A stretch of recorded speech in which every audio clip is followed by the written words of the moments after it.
beaucoup se comparer à ce qu'ils voient sur les réseaux sociaux puis ils se disent mais moi aussi je mérite ça. Fait qu'ils vont dépenser au-dessus des moyens, ils veulent avoir un certain lifestyle qu'ils voient sur les réseaux sociaux et pour se sentir mieux par rapport à eux-mêmes. Mais la réalité des choses, ces gens-là que vous voyez sur les réseaux sociaux, ils sont aussi endettés que vous. Ils vont s'endetter pour garder une certaine image, guys, ok? C'est pas réel. On est toutes pauvres en ce moment dans cette économie.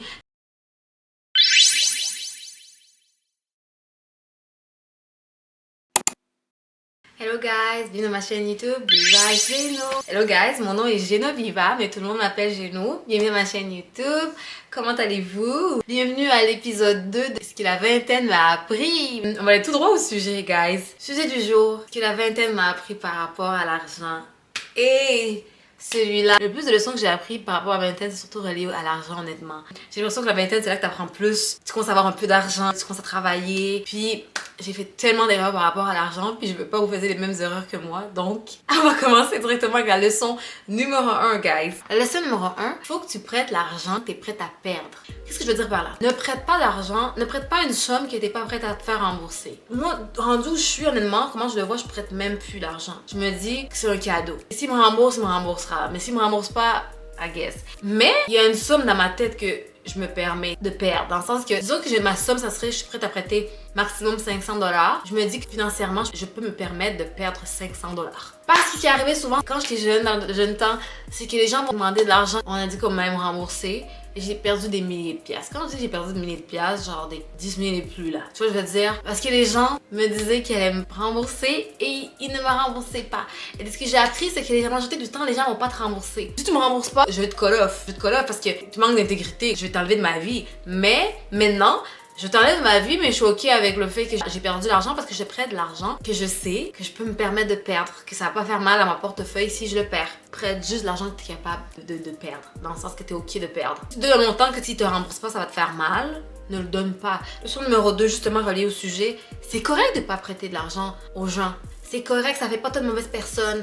Moi, je pense que je culpabilisais tout le temps par rapport à ça. Genre, surtout au début vingtaine, moi, quand j'étais aux études, là, puis que j'avais genre 19, 20 ans, puis que j'habitais en appartement avec ma soeur et tout, j'étais pauvre comme ça se peut pas parce que j'étais à l'école, puis je travaillais 15 heures semaine, même pas. Des fois, je travaillais pas.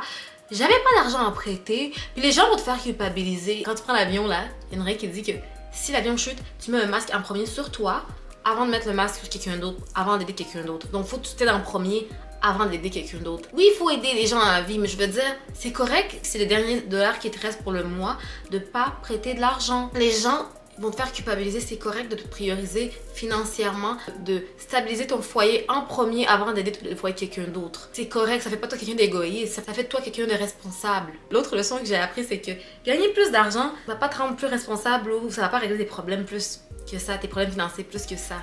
Le monde pense souvent moi, quand je dis le monde, c'est-à-dire moi, en fait, quand j'étais jeune, j'étais comme, ok, mais quand j'aurai plus d'argent, je vais pouvoir mieux gérer mes affaires financièrement. À 29 ans maintenant, avec toute l'expérience que j'ai acquis, j'ai réalisé que c'est une question de gestion d'argent, en fait. Le monde pense tout le temps que c'est en ayant plus qu'ils vont régler plus le problème d'argent. Si tu n'arrives pas à gérer une petite somme maintenant, quand tu en auras plus, tu auras quand même des problèmes d'argent.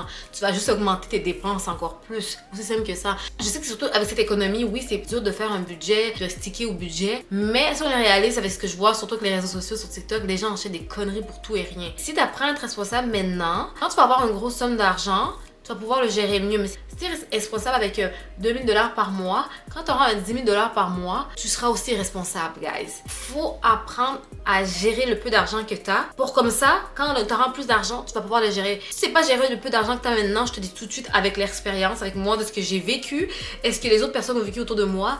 Quand j'ai commencé à faire plus d'argent, quand j'ai fini l'école, j'ai dû me forcer à apprendre à gérer parce que j'étais comme, oh mon dieu, je gagne tant d'argent puis je dépense vraiment beaucoup d'argent. J'ai l'impression que j'en ai besoin encore plus. Maintenant, je réalise que je n'ai pas besoin de plus. Le salaire que j'ai un bon salaire en travaillant au Nord. C'était juste une question de gérer. Je suis contente d'avoir appris ça tôt dans la vie parce que je connais des gens encore à 40 ans qui ont encore des problèmes d'argent. Donc, je te dis tout de suite, si t'es en début vingtaine et t'as une mentalité comme « Oh, mais j'ai besoin de plus d'argent, si j'ai plus d'argent, je vais avoir moins de problèmes financiers. » Non, non, non, non.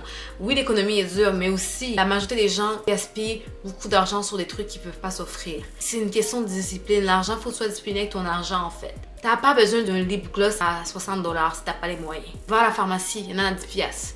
T'as pas besoin du blush à 150 $ là. Va t'acheter lui à 20 $ à la pharmacie. Mon point est que si tu sais pas gérer ton argent maintenant, même quand t'en auras plus, tu vas être pauvre.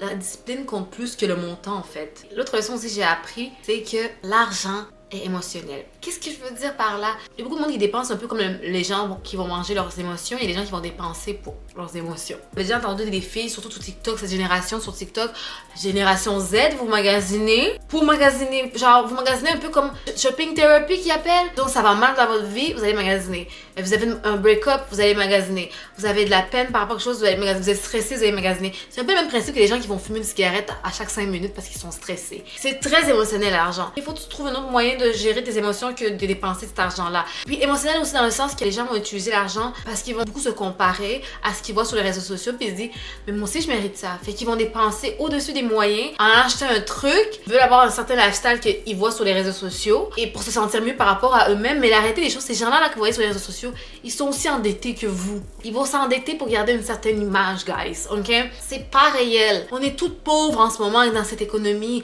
Fait que si tu vois quelqu'un en train d'acheter chaque dimanche un gros sac de marque, il est aussi pauvre que toi. Faut s'auto-valider nous-mêmes et pas courir après la validation de ce que le monde pense de nous. Il y a beaucoup de monde qui gaspille beaucoup d'argent pour plaire et pour paraître certains types d'esthétique devant tout le monde. Il n'y a rien de plus réconfortant que d'avoir un compte en banque plein. Il n'y a rien de plus réconfortant que de ne pas avoir de dette. Il n'y a rien de plus doux que de ne pas avoir de dette et avoir un compte en banque plein. Que tu peux tout payer tout le temps cash. Je sais pas, peut-être que je me fais vieille, hein? J'ai quand même 29 ans maintenant, hein? Mais il n'y a rien de plus réconfortant que ça, en fait. Ça vaut beaucoup plus que paraître riche pour les gens autour de toi, on s'en fout, là. Ça vaut plus qu'un sac à main à 10 000 $. La dernière leçon que j'ai apprise, ça va un peu aussi par rapport à ce que je viens de dire. L'argent n'achète pas le bonheur, mais l'argent achète la paix dans un sens. Il n'y a rien de plus sécurisant, guys, d'avoir pas de dette, d'avoir au moins 3 à 6 mois d'économie. Moi, je vous conseille tout à l'heure d'avoir au moins 3 à 6 mois d'économie.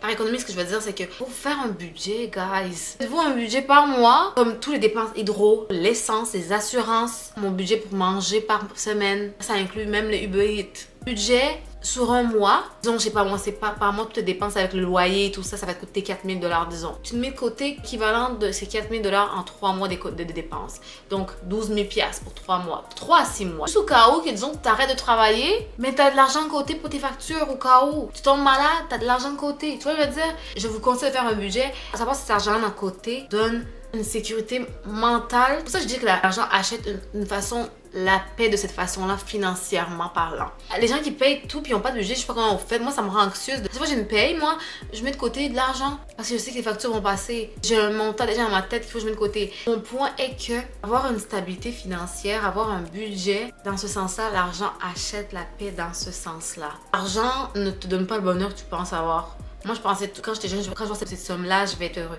Et j'ai atteint les sommes que je pensais vouloir avoir.